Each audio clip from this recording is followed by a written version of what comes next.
ನಮಸ್ಕಾರ ಆತ್ಮೀಯ ವೀಕ್ಷಕರೇ, ಇವತ್ತಿನ ರೀಡಿಂಗಿಗೆ ನಿಮ್ಮೆಲ್ಲರಿಗೂ ಕೂಡ ಸ್ವಾಗತ. ಇವತ್ತಿನ ರೀಡಿಂಗಲ್ಲಿ ತಿಳ್ಕೊಳ್ಳೋಣ, ನಿಮ್ಮ ಲೈಫಲ್ಲಿ ಶೀಘ್ರದಲ್ಲೇ ಅಂತ್ಯ ಆಗ್ತಿರುವಂತಹ ನೋವು ಮತ್ತು ಪ್ರಾರಂಭ ಆಗ್ತಿರುವಂತಹ ಹೊಸ ಅಧ್ಯಾಯ ಯಾವುದು ಅನ್ನೋದನ್ನು ಕ್ಯಾಂಡಲ್ ವ್ಯಾಕ್ಸ್ ರೀಡಿಂಗ್ ಹಾಗೆ ಟ್ಯಾರೋ ರೀಡಿಂಗಲ್ಲಿ ತಿಳ್ಕೊಳ್ಳೋಣ. ಇದೊಂದು ಕಂಪ್ಲೀಟ್ಲಿ ಜನರಲ್ ರೀಡಿಂಗ್ ಆಗಿರುತ್ತೆ. ನಿಮಗೆ ರೆಸನೇಟ್ ಆದರೆ ಮಾತ್ರ ರೀಡಿಂಗ್ನ ವಾಚ್ ಮಾಡೋದಕ್ಕೆ ಕಂಟಿನ್ಯೂ ಮಾಡಿ, ಅದರ್ವೈಸ್ ನೀವು ಪರ್ಸ್ನಲ್ ರೀಡಿಂಗ್ನ ಬುಕ್ ಮಾಡ್ಕೊಳ್ಬಹುದು. ಸ್ಕ್ರೀನ್ ಮೇಲೆ ಕಾಣ್ತಿರುವಂತಹ ನಂಬರಿಗೆ ವಾಟ್ಸಪ್ ಮಾಡಿ ನಿಮ್ಮ ರೀಡಿಂಗ್ನ ಬುಕ್ ಮಾಡ್ಕೊಳ್ಳಿ. ಓಕೆ, ಈ ರೀಡಿಂಗ್ ಎನರ್ಜಿನ ರಿಸೀವ್ ಮಾಡ್ಕೊಳ್ಳೋದಕ್ಕೆ ಪ್ರತಿಯೊಬ್ಬರು ಕೂಡ ಕಮೆಂಟಲ್ಲಿ ತಿಳಿಸ್ತೀರಾ 111 ಅಂತ ಹೇಳಿಬಿಟ್ಟು ರೆಡ್ ಹಾರ್ಟ್ ಮಾರ್ಕ್ ಹಾಕಿ ಎನರ್ಜಿನ ರಿಸೀವ್ ಮಾಡ್ಕೊಳ್ಳಿ. ಒಂದು ನ್ಯೂ ಬಿಗಿನಿಂಗ್, ಹೊಸ ಆರಂಭ ಯಾವಾಗಲೂ ಕೂಡ ನಂಬರ್ 1 ಇಂದ ಸ್ಟಾರ್ಟ್ ಆಗುತ್ತೆ. ಸೊ ಹಾಗಾಗಿ ಆ ನಂಬರ್ 1 ಎನರ್ಜಿನ ನೀವು ಕಂಪ್ಲೀಟ್ ಆಗಿ ರಿಸೀವ್ ಮಾಡ್ಕೊಳ್ಳಿ. 111 ಅಂತ ಹೇಳಿಬಿಟ್ಟು ರೆಡ್ ಹಾರ್ಟ್ ಮಾರ್ಕ್ ಹಾಕಿ ಎನರ್ಜಿನ ರಿಸೀವ್ ಮಾಡ್ಕೊಳ್ಳಿ. ಸೊ ಕಮೆಂಟಲ್ಲಿ ಆದಷ್ಟು ಅಳೋದಕ್ಕೆ ಹೋಗಬೇಡಿ. ಎಸ್, ರೀಡಿಂಗ್ ಸ್ಟಾರ್ಟ್ ಮಾಡೋಣ. ಯೂನಿವರ್ಸಿಗೆ ಒಂದು ಥ್ಯಾಂಕ್ ಯುನ ಹೇಳಿ.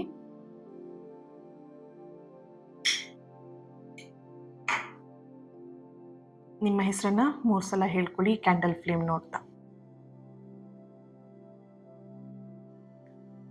ಆದಿಪರಾಶಕ್ತಿ ಜಗನ್ನಾಥ.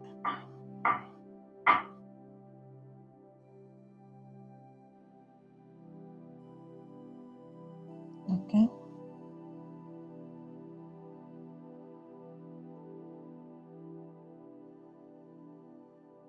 ಈ ರೀಡಿಂಗ್ ನೋಡ್ತಿರುವಂತಹ ಕೆಲವೊಂದಷ್ಟು ಸೋಲ್ ಎನರ್ಜಿ ಕನೆಕ್ಟ್ ಮಾಡಿದಾಗ ಕೆಲವು ತಿಂಗಳುಗಳಿಂದ ಕೆಲವು ವರ್ಷಗಳಿಂದ ಒಂದೇ ರೀತಿಯ ನೋವನ್ನು ಅನುಭವಿಸ್ತಾ ಇರುವಂತಹ ಒಂದು ಎನರ್ಜಿಯಲ್ಲಿ ಬರ್ತಿದೆ. ಇಲ್ಲಿ ನೋಡಿದಾಗ 3 ಎನರ್ಜಿ ಕಂಪ್ಲೀಟ್ ಆಗಿ ನಿಮಗೆ ಕನೆಕ್ಟ್ ಆಗ್ತಾ ಇರುವಂತಹ ಒಂದು ಎನರ್ಜಿ ಇದೆ. ಓಕೆ, ನಿಮ್ಮನ್ನ ಅರ್ಥ ಕೊಳ್ಳದೆ ಇರುವಂತಹ ಜನರ ಒಂದು ನೋವು ನಿಮ್ಮನ್ನ ಕಾಡ್ತಾ ಇದೆ. ಹಾಗೇನೆ ಎಲ್ಲರಿಗೂ ಒಳ್ಳೆದನ್ನು ಮಾಡೋದಕ್ಕೆ ಹೋಗಿ ನೀವು ನೋವನ್ನು ಅನುಭವಿಸ್ತಾ ಇದ್ದೀರಾ. ನಿಮ್ಮ ಉದ್ದೇಶವನ್ನ ತಪ್ಪಾಗಿ ಅರ್ಥ ಮಾಡ್ಕೊಂಡವರು ನಿಮಗೆ ನೋವನ್ನು ಕೊಡ್ತಾ ಇದ್ದಾರೆ. ಹಾಗೇನೆ ನಿಮ್ಮ ಒಂದು ಮೌನವನ್ನ, ನಿಮ್ಮ ಸೈಲೆನ್ಸ್ನ ನಿಮ್ಮ ಒಂದು ದೌರ್ಬಲ್ಯ ಅಂತ ಹೇಳಿ ಅವರೇ ಭಾವಿಸ್ಕೊಂಡು ನಿಮಗೆ ನೋವನ್ನು ಕೊಡ್ತಾ ಇರುವಂಥದ್ದು. ನಿಮ್ಮ ಒಳ್ಳೆಯ ಮನಸ್ಸಿಗೆ ಬೆಲೆ ಕೊಡದೇನೆ ನೀವು ಮಾಡ್ತಿರೋದೆಲ್ಲ ಕೆಲಸಗಳು ತಪ್ಪಾಗಿದೆ ಅನ್ನುವಂತಹ ಒಂದು ಅಪವಾದವನ್ನು ನಿಮ್ಮ ಮೇಲೆ ಹಾಕಿ ನಿಮ್ಮನ್ನು ದೂರ ಮಾಡ್ತಿರುವಂತಹ ಒಂದು ಎನರ್ಜಿಯಲ್ಲಿ ಬರ್ತಾ ಇದೆ. ಒಂದು ಟೈಮಲ್ಲಿ ನೀವೇ ಅವರಿಗೆ ಬೇಕಾಗಿತ್ತು, ಈಗ ನೀವು ಅವರಿಗೆ ಬೇಡ ಆಗಿದ್ದೀರ. ಓಕೆ, ಇಲ್ಲಿ ನಿಮಗೆ ಎನರ್ಜಿ ಕನೆಕ್ಟ್ ಮಾಡಿದಾಗ ಬರ್ತಿರುವಂತಹ ಸಂದೇಶ ಯೂನಿವರ್ಸಿಂದ ಏನು ಅಂತ ಹೇಳಿದ್ರೆ, ನಿಮ್ಮನ್ನ ಅರ್ಥ ಮಾಡ್ಕೊಳ್ಳೋದಂತಹ ವ್ಯಕ್ತಿಗಳಿಂದ ನಿಮ್ಮನ್ನ ನೀವು ಎಲ್ಲೋ ಒಂದ್ ಕಡೆ ನೋಡ್ಬೋದು ಚಿಕ್ಕದಾಗಿರುವಂತಹ ಬಬಲ್ ಎನರ್ಜಿಯಲ್ಲಿ ಬರ್ತಾ ಇದೆ. ಅವರಿಗೋಸ್ಕರ ನಿಮ್ಮನ್ನ ನೀವು ಯಾಕೆ ಕೆಳಗೆ ಮಾಡ್ತಾ ಇದ್ದೀರಾ? ನಿಮಗೆ ನೀವೇ ಯಾಕೆ ನೋವು ಕೊಡ್ಕೊಳ್ತಾ ಇದ್ದೀರಾ? ಸೊ ಯೂನಿವರ್ಸ್ ನಿಮಗೆ ಹೇಳ್ತಿರುವಂತಹ ಸಂದೇಶ ಏನು ಅಂತ ಹೇಳಿದ್ರೆ, ನಿಮ್ಮನ್ನ ಅರ್ಥ ಮಾಡ್ಕೊಳ್ಳೋದಂತಹ ವ್ಯಕ್ತಿಗಳಿದ್ರಿಗೆ ನೀವೇನ್ ಮಾಡ್ಬೇಕಂದ್ರೆ, ನೀವು ತಲೆ ಎತ್ತಿ ನಡಿಬೇಕೇ ವಿನಃ ತಲೆ ತಗ್ಗಿಸಿ ಕೆಲವರು ನಡೀತಾ ಇದ್ದೀರಾ. ನಿಮ್ಮಿಂದನೇ ಏನೋ ಅಪರಾಧ ಆಗಿದೆ ಅನ್ನೋ ರೀತಿಯಲ್ಲಿ. ಸೊ ಯೂನಿವರ್ಸ್ ನಿಮಗೆ ಹೇಳ್ತಿರುವಂಥದ್ದು ಏನು ಅಂತ ಹೇಳಿದ್ರೆ,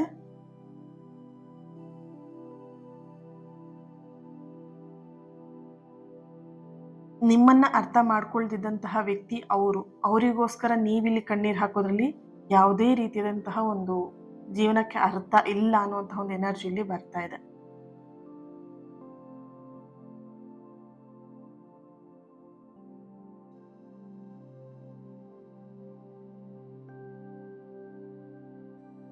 ಇಲ್ಲಿ ನಿಮ್ಮ ಎನರ್ಜಿ ಕನೆಕ್ಟ್ ಮಾಡಿದಾಗ ಹೇಗಿದೆ ಅಂತ ಹೇಳಿದ್ರೆ,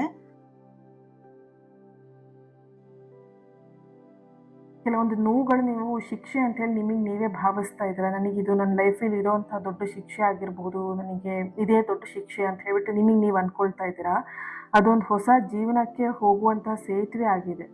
ಓಕೆ, ಅದು ಶಿಕ್ಷೆ ಅಲ್ಲ, ನಿಮ್ಮ ಜೀವನಕ್ಕೆ ಹೊಸದಾಗಿ ಬರುವಂತಹ ಒಂದು ಜೀವನಕ್ಕೆ ಇರುವಂತಹ ಸೇತುವೆ ಆಗಿ ನಿಮಗದು ಕೆಲವೊಂದಷ್ಟು ಕಷ್ಟಗಳು, ಪರೀಕ್ಷೆಗಳು ನಿಮಗೆ ಎದುರಾಗ್ತಾ ಇರುವಂಥದ್ದು.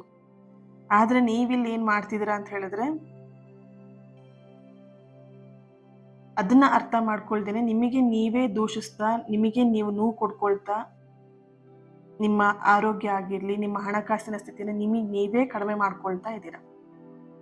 ಓಕೆ, ಸೊ ನೋಡೋಣ ರೀಡಿಂಗ್ ಏನಿದೆ ಎನರ್ಜಿ ಅಂತ ಹೇಳಿ. ಯಾರೆಲ್ಲ ರೀಡಿಂಗ್ ನೋಡ್ತಾ ಇದ್ದೀರಾ, ಎಕ್ಸ್ ಲೆಟರ್ ಬರ್ತಿದೆ. ನಿಮ್ಮ ಎಕ್ಸ್ ಪರ್ಸನ್ ಬಗ್ಗೆ ನೀವು ಇಲ್ಲಿ ಥಿಂಕ್ ಮಾಡ್ತಾ ರೀಡಿಂಗ್ ನೋಡ್ತಾ ಇರಬಹುದು. ರಿಲೇಶನ್ಶಿಪ್ ಬಗ್ಗೆ ಯೋಚನೆ ಮಾಡ್ತಾ ರೀಡಿಂಗ್ ನೋಡ್ತಾ ಇರಬಹುದು ಕೆಲವೊಬ್ರು. ಓಕೆ,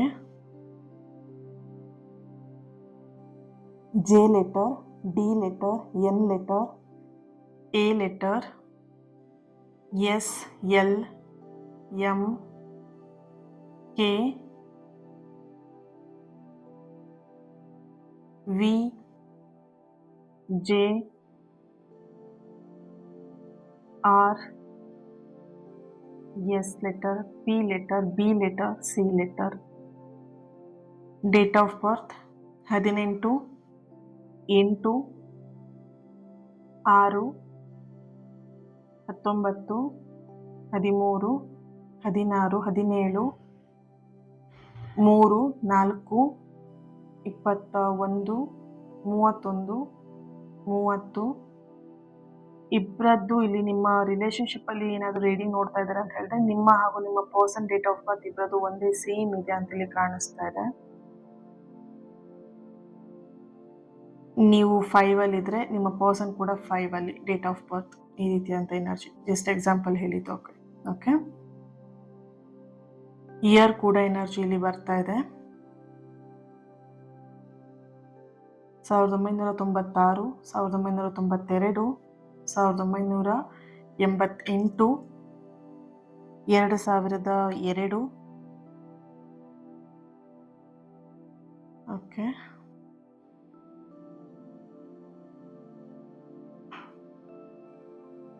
1989, 1982,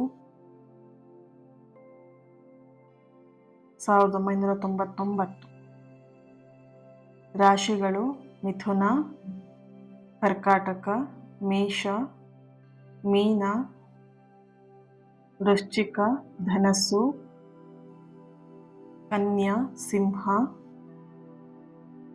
ತುಲಾ ರಾಶಿಯ ಒಂದು ಪ್ರೆಸೆನ್ಸ್ ಇದೆ. ಓಕೆ, ನೋಡೋಣ. ಕ್ಯಾಂಡಲಿಂದ ಎನರ್ಜಿ ಬಂದಿದೆ, ನೋಡೋಣ, ಚೆಕ್ ಮಾಡೋಣ ಟ್ಯಾರೋಲಿ ಏನು ಬರುತ್ತೆ ಅಂತ ಹೇಳ್ಬಿಟ್ಟು.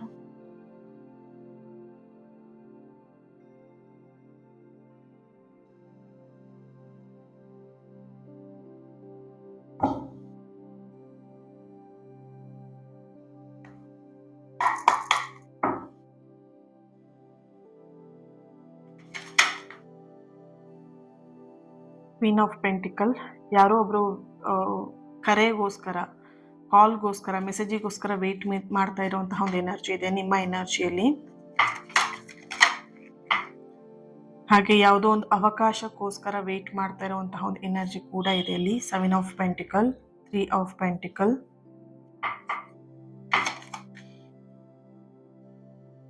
ಒಂದು ಪ್ರೀತಿಯ ಉತ್ತರಕ್ಕೋಸ್ಕರ ವೆಯ್ಟ್ ಮಾಡ್ತಾ ಇದ್ದೀರಾ. ನೀವು ಬಹಳ ದಿನದಿಂದ ಕಾಯ್ತಾ ಇದ್ದಂತಹ ಒಂದಷ್ಟು ವಿಷಯಗಳಿಗೆ ಯೂನಿವರ್ಸ್ ಇಂದ ಬರ್ತಿರೋ ಸಂದೇಶ ಏನು ಅಂತ ಹೇಳಿದ್ರೆ, ಓಕೆ, ಕಿಂಗ್ ಆಫ್ ವ್ಯಾಂಡ್ಸ್, ಹಾಗೇನೆ queen of wands, bottom of the card king of cups ಬರ್ತಿದೆ. ನೀವು ಕಾಯ್ತಿದ್ದಂಥ ಉತ್ತರಗಳು ನಿಮಗೆ ಸಿಗತ್ತಾ ಅಂತ ಹೇಳಿದ್ರೆ ಖಂಡಿತವಾಗಿಯೂ ಅದು ನಿಮಗೆ ಸಿಗತ್ತೆ. ಇಲ್ಲಿ ಸ್ವತಃ ನಿಮ್ಮ ಮೇಲೆ ನೀವು ಅನುಮಾನ ಮಾಡುವಂತಹ, ನಿಮ್ಮನ್ನು ನೀವು ನೋವು ಮಾಡುವಂತಹ ಕೆಲಸವನ್ನು ನೀವು ಮಾಡದೇ ಇದ್ರೆ ನಿಮಗೆ ಉತ್ತರಗಳು ಸರಿಯಾದ ಸಮಯಕ್ಕೆ ಸಿಗತ್ತೆ. ಅದು ನಿಮಗೆ ಕೆಲವೊಬ್ಬರಿಗೆ 3ನೇ ವ್ಯಕ್ತಿಯಿಂದ ನಿಮಗೆ ಸರಿಯಾದ ಉತ್ತರ ಸಿಗತ್ತೆ, ಅಥವಾ ಒಂದು ಗುರು ಮುಖೇನ ಆಗಿರಬಹುದು, ಅಥವಾ ನಿಮ್ಮ ಸ್ನೇಹಿತರ ಮುಖಾಂತರ ಆಗಿರ್ಬೋದು, ಅಪರಿಚಿತ ವ್ಯಕ್ತಿಯಿಂದ ನಿಮ್ಮ ಈ ಎಲ್ಲ ಪ್ರಶ್ನೆಗಳಿಗೆ ಉತ್ತರ ಸಿಗತ್ತೆ ಅನ್ನುವಂತಹ ಒಂದು ಎನರ್ಜಿ ಇಲ್ಲಿ ಬರ್ತಾ ಇದೆ. ಓಕೆನಾ, ಇಲ್ಲಿ ನಿಮಗೆ ಕೆಲವೊಬ್ರು ಎನರ್ಜಿ ನೋಡಿದಾಗ ನಿಮಗೆ ತುಂಬಾನೇ ಚೀಟ್ ಮಾಡ್ತಿರುವಂಥದ್ದು, ಮೋಸ ಆಗ್ತಿರುವಂತಹ ಒಂದು ಎನರ್ಜಿ ಇದೆ. ಆ ಮೋಸದ ಒಂದು ವಿಷಯಗಳು ನಿಮಗೆ ಆದಷ್ಟು ಬೇಗ ಗೊತ್ತಾಗುವಂತಹ ಒಂದು ಎನರ್ಜಿ ಇದೆ. ಕಿಂಗ್ ಆಫ್ ಕಪ್ಸ್ ಇದೆ ಇಲ್ಲಿ ಎನರ್ಜಿ. ಸೊ ಹಾಗಾಗಿ ಓಕೆ, ಎಸ್,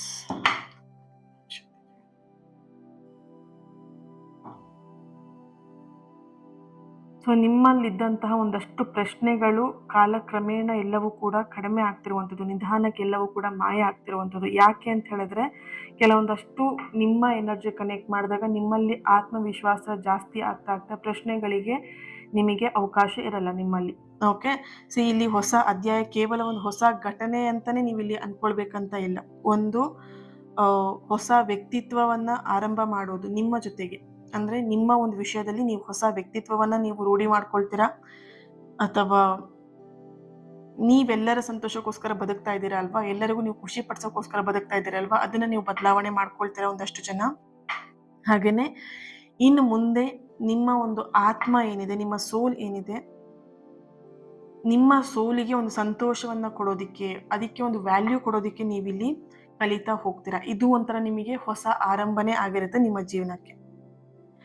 ಇಲ್ಲಿ ಕೆಲವೊಂದಷ್ಟು ಜನ ಏನು ಅಂತ ಹೇಳಿದ್ರೆ, ಕೆಲವೊಬ್ರು ಏನೇ ಮೋಸ ಮಾಡಿರ್ಲಿ, ಕೆಲವೊಬ್ರು ಏನೇ ಚೀಟ್ ಮಾಡ್ತಿರ್ಲಿ, ಅಥವಾ ನಿಮಗೆ ಏನೇ ಅನ್ಯಾಯ ಮಾಡ್ತಿರ್ಲಿ, ನೀವು ಅದಕ್ಕೆ ತಲೆ ತಗ್ಸಿ ಹೋಗ್ತಾ ಇದ್ದೀರಾ. ಆಯ್ತು ಪರವಾಗಿಲ್ಲ ಅಂತ ಹೇಳ್ಬಿಟ್ಟು ಸುಧಾರಿಸ್ಕೊಂಡು ಹೋಗ್ತಾ ಇದ್ದೀರಾ. ಇಲ್ಲೊಂದ್ ಕಡೆ ಸ್ಯಾಕ್ರಿಫೈಸ್ ಮಾಡ್ತಾ ಇದ್ದೀರಾ. ಅದರಲ್ಲಿ ಬದಲಾವಣೆನ ನೀವಿಲ್ಲಿ ನೋಡ್ತೀರಾ.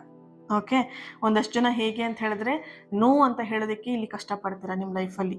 ಇಲ್ಲ ನನಗಾಗಲ್ಲ, ನನಗಿದು ಬೇಡ ಅಂತ ಹೇಳೋದಕ್ಕೆ ಕಷ್ಟಪಡ್ತೀರಾ. ಎಲ್ಲೋ ಒಂದ್ ಕಡೆ ಮನ್ಸಲ್ಲಿ ಅನ್ನಿಸ್ತಿರುತ್ತೆ ನಂಗೆ ಇದು ಯಾಕೋ ಒಂದ್ ಕಡೆ ಬೇಡ ಅಂತ ಅನ್ನಿಸ್ತಿದೆ, ಇದು ಬೇಡ ನನಗೆ, ನೋ ಅಂತ ನಿಮ್ಮ ಮನ್ಸಲ್ಲಿ ಅನ್ನಿಸ್ತಿದೆ. ನೀವು ಬಾಯಲ್ಲಿ ಏನೇ ಹೇಳ್ತಿರ್ತೀರಾ ಅದನ್ನ ಸರಿಪಡಿಸ್ಕೊಳ್ಳೋದಿಕ್ಕೆ ಪರವಾಗಿಲ್ಲ ಅಂತ ಹೇಳಿ ಸುಧಾರಿಸ್ಕೊಳ್ತಾ ಇರ್ತೀರಾ. ಒಂದಷ್ಟು ಬದಲಾವಣೆ ನಿಮಗೆ ಈ ವಿಷಯದಲ್ಲೂ ಕೂಡ ಬದಲಾವಣೆಗಳು ಬರ್ತಾ ಇದೆ. ನಿಮ್ಮ ಒಂದು ಲೈಫ್ನ ಪ್ರೊಟೆಕ್ಟ್ ಮಾಡ್ಕೊಳ್ಳೋದಕ್ಕೆ ನೀವು ನೋ ಅನ್ನೋದನ್ನ ನೀವು ಇಲ್ಲಿ ಕಲಿತೀರಾ.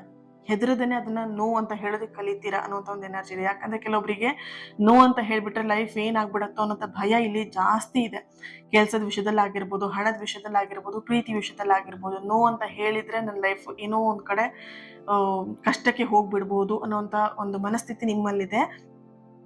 ನೋ ಅಂತ ಹೇಳೋದ್ರಿಂದ ನಿಮ್ಮ ಲೈಫ್ ಬದಲಾವಣೆ ಹೇಗೆ ಅಂತ ಹೇಳಿದ್ರೆ ನೆಗೆಟಿವ್ ವೇಲ್ ಚೇಂಜ್ ಆಗೋದಲ್ಲ, ಪಾಸಿಟಿವ್ ವೇಲ್ ಚೇಂಜ್ ಆಗುತ್ತೆ. ಇದನ್ನ ಅರ್ಥ ಮಾಡ್ಕೊಳ್ಳಿ.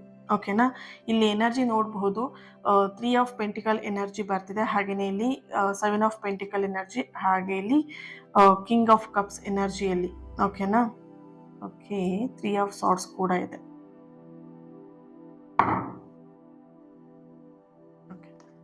ಸೊ ಇಲ್ಲಿ ಎನರ್ಜಿ ಹೇಗಿದೆ ಅಂತ ಹೇಳಿದ್ರೆ ನಿಮ್ಮಿಂದ ಒಂದಷ್ಟು ಕೆಲವು ಜನಗಳು ದೂರ ಹೋಗಬಹುದು. ಇದು ನಿಮಗೆ ಸ್ಟಾರ್ಟಿಂಗ್ ಅಲ್ಲಿ ಅನ್ಸುತ್ತೆ, ಅಯ್ಯಯ್ಯೋ ನಂಗೆ ಇದೇನಪ್ಪ ಲೈಫಲ್ಲಿ ಹಿಂಗಾಗ್ಬಿಡ್ತು, ನಾನು ಇಷ್ಟಪಟ್ಟಿದ್ದ ವ್ಯಕ್ತಿ ಅಥವಾ ನನ್ನ ಲೈಫಲ್ಲಿ ಈ ವ್ಯಕ್ತಿ ಕಳ್ಕೊಂಡ್ರೆ ನನ್ನ ಲೈಫ್ ನಡೆಯೋದೇ ಇಲ್ಲ ಅಂತ ಅನ್ಕೊಂಡಂತಹ ವ್ಯಕ್ತಿ ದೂರ ಆಗ್ತಿದಾರಲ್ಲ, ಹೇಗಪ್ಪ ಮುಂದೆ ಅಂತ ನಿಮಗೆ ಕಳ್ಕೊಂಡ್ಬಿಟ್ಟೆ, ಏನೋ ಒಂದು ವಿಷಯನ ಕಳ್ಕೊಂಡ್ಬಿಟ್ಟೆ ಲೈಫಲ್ಲಿ ಅಂತ ನಿಮಗೆ ಅನ್ನಿಸ್ಬೋದು. ಆದ್ರೆ ಕೆಲವು ತಿಂಗಳ ನಂತರ ನಿಮಗೆ ಅದು ಅರಿವಾಗುತ್ತೆ. ಅವ್ರು ಹೋದ ಕಾರಣನೇ ನಿಮ್ಮ ಲೈಫಲ್ಲಿ ಒಂದು ಹೊಸ ಆಶೀರ್ವಾದ, ಒಂದು ಹೊಸ ಬ್ಲೆಸ್ಸಿಂಗ್ಸ್, ಹೊಸ ಜೀವನ ನಿಮಗೆ ಸಿಕ್ಕಿದೆ ಅಂತ ಹೇಳಿ ನಿಮಗೆ ಅವಾಗ ಅನ್ಸುತ್ತೆ. ಪ್ರತಿಯೊಂದು ಕೂಡ ಮುಚ್ಚಿದಂತಹ ಬಾಗಿಲು ದುರಾದೃಷ್ಟನೇ ಆಗಿರೋದಿಲ್ಲ. ಕೆಲವು ಬಾಗಿಲುಗಳು ಮುಚ್ಚೋದಿಕ್ಕೆ ನಿಮ್ಮ ಒಂದು ತಪ್ಪು ಕೋಣೆಯಲ್ಲಿ ನೀವು ನಿಲ್ಬಾರ್ದು, ಆ ಒಂದು ರೂಮಲ್ಲಿ ನೀವು ಕೆಟ್ಟದಾಗಿರುವಂತಹ ರಾಂಗ್ ಆಗಿರುವಂತಹ ಕೋಣೆಯಲ್ಲಿ ನೀವು ನಿಲ್ಬಾರ್ದು ಅಂತ ಒಂದು ಕಾರಣಕ್ಕೆ ಅದು ಬಾಗಿಲುಗಳು ಮುಚ್ಚಿರುತ್ತೆ. ಇಲ್ಲಿ ನಿಮ್ಮ ಎನರ್ಜಿಗೂ ಕೂಡ ಅದೇ ತರನೇ ಎನರ್ಜಿ ಇಲ್ಲಿ ಬರ್ತಾ ಇರುವಂತದ್ದು. ಓಕೆ, ಇಲ್ಲಿ ಕ್ವೀನ್ ಆಫ್ ಪೆಂಟಿಕಲ್ ಎನರ್ಜಿ ಇದೆ, ಹಾಗೇನೆ ಇಲ್ಲಿ 2 ಆಫ್ ಪೆಂಟಿಕಲ್ ಎನರ್ಜಿ ಇದೆ. ಇಲ್ಲಿ ಕೆಲವೊಂದು ಬೆಳವಣಿಗೆ ಹೇಗಿರತ್ತೆ ಅಂತ ಹೇಳಿದ್ರೆ ಕಣ್ಣಿಗೆ ಕಾಣಿಸ್ಲೇಬೇಕು ಅಂತ ಇಲ್ಲ ನಿಮ್ಮ ಲೈಫಲ್ಲಿ. ಕೆಲವೊಂದಷ್ಟು ಕಣ್ಣಿಗೆ ಕಾಣದೇ ಇರುವಂತಹ ಬೆಳವಣಿಗೆ ಕೂಡ ಬೆಳವಣಿಗೆನೇ ಆಗಿರುತ್ತೆ. ನಿಮ್ಮ ಲೈಫಲ್ಲಿ ಎಲ್ಲಾ ವಿಷಯಗಳು ನಿಮಗೆ ಸೂಚನೆನ ಕೊಟ್ಬಿಟ್ಟು ನಿಮ್ಮ ಲೈಫಲ್ಲಿ ಹಿಂಗಾಗತ್ತೆ ಅಂತ ಹೇಳ್ಬಿಟ್ಟೆ ಎಲ್ಲ ಆಗ್ಬೇಕಂತ ಇಲ್ಲ. ಇಲ್ಲಿ ಕೆಲವೊಂದಷ್ಟು ಸೂಕ್ಷ್ಮವಾಗಿ ಸೈಲೆಂಟ್ ಆಗಿ ಕೆಲವೊಂದಷ್ಟು ಬದಲಾವಣೆಗಳು ಆಗ್ತಾ ಹೋಗುತ್ತೆ. ನೀವು ಅದಕ್ಕೆ ರೆಡಿ ಆಗ್ತಾ ಹೋಗ್ಬೇಕು. ಓಕೆನಾ, ಈಗ ನಿಮಗೆ 30 ಇಯರ್ ಆಗಿರ್ಬೋದು, 40 ಇಯರ್ಸ್ ಆಗಿರ್ಬೋದು, ಅಥವಾ 20 ಇಯರ್ಸ್ ಆಗಿರ್ಬೋದು. ಇವಾಗ ನಿಮಗೆ 20 ವರ್ಷ ಅಥವಾ 30 ವರ್ಷ, 40 ವರ್ಷ ಅಲ್ವಾ. ಈಗ 40 ವರ್ಷಕ್ಕೆ ನೀವು 3 ವರ್ಷದ ಮಗು ತರ ಆಟಾಡಿ ಅಂತ ಹೇಳಿದ್ರೆ ಆಟಾಡ್ತೀರಾ? ಇಲ್ಲ ಅಲ್ವಾ. ಅಥವಾ 10 ವರ್ಷದಲ್ಲಿ ನೀವು ಹೇಗಿದ್ರಿ 10 ವರ್ಷದ ತರ ನೀವು ಆಟಾಡಿ ಅಂತ ಹೇಳಿದ್ರೆ ಆಟಾಡ್ತೀರಾ? No, right. ಯಾಕೆ ಆಟಾಡಲ್ಲ? ನೀವು ಅವಾಗ ಹೇಳ್ತೀರಾ ನಾನು ಚಿಕ್ಕ ಹುಡುಗಿನ ಈ ತರ ಆಟಾಡ್ಕೊಂಡಿರಕ್ಕೆ, ನಂಗೆ ಏಜ್ ಆಗಿಲ್ವಾ, ನಂಗೆ 30 ವರ್ಷ ಆಗಿಲ್ವಾ, 40 ವರ್ಷ ಆಗಿಲ್ವಾ ಅಂತ ಹೇಳ್ತೀರಾ ಅಲ್ವಾ. ಹೇಗೆ ಅದು ಬದಲಾವಣೆ ಆಗ್ತಾ ಹೋಯ್ತು? ನಿಮ್ಮ ವಯಸ್ಸುಗಳು ಜಾಸ್ತಿ ಆಗ್ತಾ ಆಗ್ತಾ ಕ್ರಮೇಣ ನಿಮ್ಮ ಬುದ್ಧಿ ಹೇಗೆ ಬೆಳೀತಾ ಹೋಯ್ತು, ನಿಮ್ಮ ಲೈಫ್ ಹೇಗೆ ಬದಲಾವಣೆ ಆಗ್ತಾ ಹೋಯ್ತು, ಹಾಗೇನೆ ನಿಮ್ಮ ಲೈಫಲ್ಲಿ ಬದಲಾವಣೆಗಳು ಹೊಸ ಆರಂಭ ಅನ್ನುವಂಥದ್ದು. ಎಲ್ಲವೂ ಕೂಡ ಕಾಲಕ್ರಮೇಣ ಕಾಲಕ್ಕೆ ತಕ್ಕಂತೆ ನಿಮ್ಮ ಲೈಫಲ್ಲಿ ಬದಲಾವಣೆಗಳು ಆಗ್ತಾ ಹೋಗುತ್ತೆ. ಕೆಲವೊಂದಷ್ಟು ವ್ಯಕ್ತಿಗಳು ದೂರ ಆಗಬಹುದು, ಕೆಲವೊಂದಷ್ಟು ವ್ಯಕ್ತಿಗಳು ಹೊಸದಾಗಿ ಬರಬಹುದು, ಕೆಲವೊಂದಷ್ಟು ಪರಿಸ್ಥಿತಿಗಳು ಬದಲಾವಣೆ ಆಗಬಹುದು, ಕೆಲವೊಂದಷ್ಟು ಕೆಲಸದಲ್ಲಿ ಬದಲಾವಣೆಗಳಾಗ್ಬೋದು. ಅವೆಲ್ಲವೂ ಕೂಡ ನಿಮಗೆ ಫಸ್ಟಿಗೆ ಅನ್ಸುತ್ತೆ, ಅಯ್ಯೋ ನನಗೆ ಇದೇ ಚೆನ್ನಾಗಿತ್ತಲ್ವ, ಇದರಲ್ಲೇ ನಾನು ಚೆನ್ನಾಗಿದೆ, ಒಂಥರ ಪ್ರೊಟೆಕ್ಷನ್, ಇದರಲ್ಲೇ ಚೆನ್ನಾಗಿದೆ ಅಂತ. ಬಟ್ ಕೆಲವೊಂದು ದಿನಗಳು ಹೋಗ್ತಾ ಹೋಗ್ತಾ ಹೋಗ್ತಾ ನಿಮಗೆ ಅನ್ಸುತ್ತೆ, ಎಸ್ ಚೆನ್ನಾಗಿದೆ, ಇವಾಗ ನನ್ನ ಲೈಫ್ ಚೆನ್ನಾಗಿದೆ ಅಂತ ಹೇಳ್ಬಿಟ್ಟು. ಹಾಗೆ ನಿಮ್ಮ ಲೈಫಲ್ಲಿ ಬದಲಾವಣೆಗಳು ಕಾಲಕ್ರಮೇಣ ಆಗ್ತಾ ನಡೀತಾ ಹೋಗುತ್ತೆ ಅನ್ನುವಂತಹ ಒಂದು ಎನರ್ಜಿ ಇಲ್ಲಿ ಬರ್ತಾ ಇದೆ. ನೀವಿಲ್ಲಿ ಯಾವುದೇ ಕಾರಣಕ್ಕೂ ಲೈಫ್ ಇಷ್ಟೇನೆ ಮುಗಿದು ಹೋಯಿತು ಅನ್ನೋದಕ್ಕಿಂತ ಹೆಚ್ಚಾಗಿ ಲೈಫ್ ಇನ್ನೂ ಕೂಡ ಇದೆ ಅಂತ ಹೇಳ್ಕೊಂಡು ಪಾಸಿಟಿವ್ ಆಗಿ ನೀವು ಲೈಫಲ್ಲಿ ಮುಂದುವರ್ಕೊಂಡು ಹೋಗೋದು ತುಂಬಾನೇ ಇಂಪಾರ್ಟೆಂಟ್ ಆಗಿದೆ ನಿಮ್ಮ ಲೈಫಿಗೆ. ಓಕೆ, ಕ್ವೀನ್ ಆಫ್ ವ್ಯಾಂಡ್ಸ್ ಎನರ್ಜಿಯಲ್ಲಿ ಬಹಳ ದಿನದಿಂದ ಕಾಯ್ತಿದ್ದಂತಹ ಒಂದು ಆಂತರಿಕ ನೆಮ್ಮದಿ ನಿಮ್ಮ ಜೀವನಕ್ಕೆ ಬರ್ತಾ ಇದೆ. ಇದು ನೆಮ್ಮದಿ ಅಂದ ತಕ್ಷಣ ಯಾವುದೋ ಒಂದು ವಿಷಯಕ್ಕೆ ಅಂತಾನೆ ಅನ್ಕೊಳಕ್ ಹೋಗ್ಬೇಡಿ ಇಲ್ಲಿ, ಓಕೆನಾ. ಇಲ್ಲಿ ಪೆಂಟಿಕಲ್ಸ್ ಕಾರ್ಡ್ ಕೂಡ ಇದೆ, ಹಾಗೇನೆ ರಿಲೇಶನ್ಶಿಪ್ ಕಾರ್ಡ್ ಕೂಡ ಇದೆ, ಹಾಗೇನೆ ನಿಮ್ಮ ಲೈಫ್ ಜರ್ನಿ ವಿಷಯದಲ್ಲೂ ಕೂಡ ಕಾರ್ಡ್ಸ್ಗಳು ಬಂದಿದೆ. ಹಾಗಾಗಿ ಓವರ್ ಆಲ್ ಆಗಿ ನೀವು ಕಾಯ್ತಾ ಇದ್ದಂತಹ ಒಂದು ಆಂತರಿಕ ನೆಮ್ಮದಿ ನಿಮ್ಮ ಜೀವನಕ್ಕೆ ನಿಧಾನವಾಗಿ ಪ್ರವೇಶ ಮಾಡ್ತಿರುವಂತಹ ಎನರ್ಜಿ ಇಲ್ಲಿ ಬರ್ತಾ ಇದೆ. ಒಂದು ಅಧ್ಯಾಯ ಮುಗಿತಾ ಇದ್ದಂತೆಯೇ ಇನ್ನೊಂದು ಅಧ್ಯಾಯ ಪ್ರಾರಂಭ ಆಗ್ಬೇಕು ಅಂತ ಹೇಳಿದ್ರೆ ಅವೆಲ್ಲವೂ ಕೂಡ ಒಂದು ಕಣ್ಣೀರಲ್ಲೇ ಆಗ್ಬೇಕಂತ ಇಲ್ಲ, ಒಂದು ಕೃತಜ್ಞತೆಯಿಂದನೂ ಕೂಡ ಆಗತ್ತೆ. ಯಾಕಂತ ಹೇಳಿದ್ರೆ ಮುಂದಿನ ಪುಟದಲ್ಲಿ ಯೂನಿವರ್ಸ್ ನಿಮಗೋಸ್ಕರ ಒಂದಷ್ಟು ಪಾಸಿಟಿವ್ ಕಥೆಗಳನ್ನ ಬರೆದಿದ್ದಾರೆ. ನೀವು ಊಹೆನೂ ಮಾಡೋದಕ್ಕೆ ಆಗದೆ ಇರುವಂತಹ ಸುಂದರ ಕಥೆಗಳು ನಿಮ್ಮ ಜೀವನದಲ್ಲಿದೆ. ಅದನ್ನ ಪಾಸಿಟಿವ್ ಆಗಿ ಬರಮಾಡ್ಕೊಳ್ಳಿ, ಓಕೆನಾ. ಆಗಿದ್ದೆಲ್ಲ ಘಟನೆಗಳು ಒಂದು ಕಾರಣ ಇರುತ್ತೆ. ಕಾರಣ ಇಲ್ಲದೆ ನಿಮ್ಮ ಲೈಫಲ್ಲಿ ಯಾವುದೂ ಕೂಡ ಆಗಲ್ಲ. ಇದನ್ನೊಂದು ಗಟ್ಟಿಯಾಗಿ ಬಿಲೀವ್ ಮಾಡಿ. Okay, so thank you so much. ಈ ಒಂದು ರೀಡಿಂಗ್ ನಿಮಗೆ ಕನೆಕ್ಟ್ ಆಗಿದೆ, ರೆಸೊನೇಟ್ ಆಗಿದೆ ಅಂತ ಹೇಳಿ ಭಾವಿಸ್ತೀನಿ. ಇನ್ನೊಂದು ರೀಡಿಂಗಲ್ಲಿ ನಾವು ಸಿಗೋಣ. ಅಲ್ಲಿವರೆಗೆ ಈ ಒಂದು ರೀಡಿಂಗ್ ಲೈಕ್ ಮಾಡಿ, ಶೇರ್ ಮಾಡಿ, ಯಾರಾದ್ರೂ ಶೇರ್ ಮಾಡ್ಕೊಳ್ಬೇಕಂತ ಅನ್ಸುತ್ತೆ ಅವ್ರ ಹತ್ರ ಶೇರ್ ಮಾಡ್ಕೊಳ್ಳಿ. ಹಾಗೆ ಚಾನೆಲ್ನ ಸಬ್ಸ್ಕ್ರೈಬ್ ಮಾಡಿಕೊಂಡು ನನ್ನ ಜೊತೆಗೆ ಕನೆಕ್ಟ್ ಆಗಿ, ನನ್ನ ಪ್ರತಿನಿತ್ಯದ ಪ್ರಾರ್ಥನೆಯಲ್ಲಿ ನೀವು ನನ್ನ ಜೊತೆಯಾಗಿರ್ತೀರಾ. ಹಾಗೆಯೇ ಆ ಒಂದು ಹೀಲಿಂಗ್ ಎನರ್ಜಿನಿ ನೀವು ಪಡ್ಕೊಳ್ಬೇಕಂತ ಹೇಳಿದ್ರೆ ನನ್ನ ಜೊತೆ ಕನೆಕ್ಟ್ ಆಗಬೇಕು. ನಿಮ್ಮ ಮನಸ್ಸಲ್ಲಿ ಅನಿಸ್ತಿರತ್ತಲ್ವಾ, ಮ್ಯಾಮ್ ಈ ರೀಡಿಂಗ್ ಮಾಡಿದ್ರೆ ಚೆನ್ನಾಗಿರ್ತಿತ್ತು, ಆ ರೀಡಿಂಗ್ ಮಾಡಿದ್ರೆ ಚೆನ್ನಾಗಿರ್ತಿತ್ತು ಅಂತ ಹೇಳಿ. ಕೆಲವೊಬ್ರು ಕಮೆಂಟಲ್ಲಿ ಹಾಕ್ತೀರಾ, ಕಮೆಂಟ್ ಹಾಕುವಂಥ ಅವಶ್ಯಕತೆ ಇಲ್ಲ. ನೀವು ಫೀಲ್ ಮಾಡಿದ್ರೆ ಆ ಎನರ್ಜಿ ನನಗೆ ಕನೆಕ್ಟ್ ಆಗುತ್ತೆ, ಆ ರೀಡಿಂಗ್ ನಿಮ್ಮ ಎದುರಿಗೆ ಬರುತ್ತೆ. ಓಕೆ, ಸೊ ಆದಷ್ಟು ನನ್ನ ಜೊತೆ ಕನೆಕ್ಟ್ ಆಗಿ ಆ ಹೀಲಿಂಗ್ ಎನರ್ಜಿನ ನೀವು ಪಡ್ಕೊಳ್ಳೋದಿಕ್ಕೆ. Thank you so much. ಇವತ್ತಿನ ದಿನ ಯಾರು ಬರ್ತ್ಡೇ ಆನಿವರ್ಸರಿನ ಸೆಲೆಬ್ರೇಟ್ ಮಾಡ್ಕೊಳ್ತಿದ್ರೆ ನಿಮ್ಗೆಲ್ಲರಿಗೂ ಕೂಡ ಒಳ್ಳೇದಾಗ್ಲಿ. ನಿಮ್ಮ ಸಕಾರಾತ್ಮಕವಾಗಿರುವಂಥ ಎಲ್ಲ ಆಸೆ ಕನಸುಗಳು ಆದಷ್ಟು ಬೇಗ ನೆರವೇರಲಿ ಅಂತ ಹೇಳಿ ಬ್ಲೆಸ್ ಮಾಡ್ತಾ, ಹೀಲ್ ಮಾಡ್ತಾ ಇನ್ನೊಂದು ರೀಡಿಂಗಲ್ಲಿ ನಾನು ಸಿಗ್ತೀನಿ. ಅಲ್ಲಿವರೆಗೆ take care and God bless you all. Thank you so much.